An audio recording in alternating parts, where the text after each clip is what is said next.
जळगावमधील कवयित्री बहिणाबाई चौधरी उत्तर महाराष्ट्र विद्यापीठात 21व्या राज्य आंतरविद्यापीठ इंद्रधनुष्य युवा महोत्सव आयोजित करण्यात आला होता। या महोत्सवात राज्यभरातील 24 विद्यापीठांच्या संघांनी विविध 29 कलाप्रकारात कलाविष्कार सादर केलेत।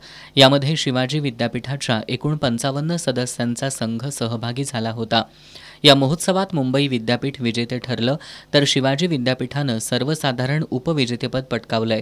तसंच 3 सुवर्ण 1 रौप्य अशा पदकांसह एकूण 16 पारितोषिकं शिवाजी विद्यापीठानं पटकावली आहेत।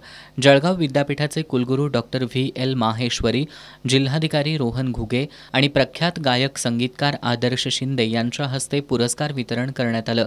शिवाजी विद्यापीठाच्या संघाला कुलगुरू डॉक्टर सुरेश गोसावी, प्रकुलगुरू डॉक्टर ज्योती जाधव, कुलसचिव डॉक्टर विलास शिंदे यांचं प्रोत्साहन, तर विद्यार्थी विकास विभागाचे संचालक डॉक्टर तानाजी चौगुले, अधीक्षक सुरेखा आडके यांचं विशेष मार्गदर्शन लाभलं। संघाचे तज्ज्ञ मार्गदर्शक म्हणून बबन माने, संग्राम भालकर, प्राध्यापक प्रमोद पाटील, शंतनू पाटील, ऋषिकेश देशमाने, नितीन शिंदे, गणेश इंडीकर, सुमित कुलकर्णी आणि आकाश लिंगाडे यांनी काम पाहिलं।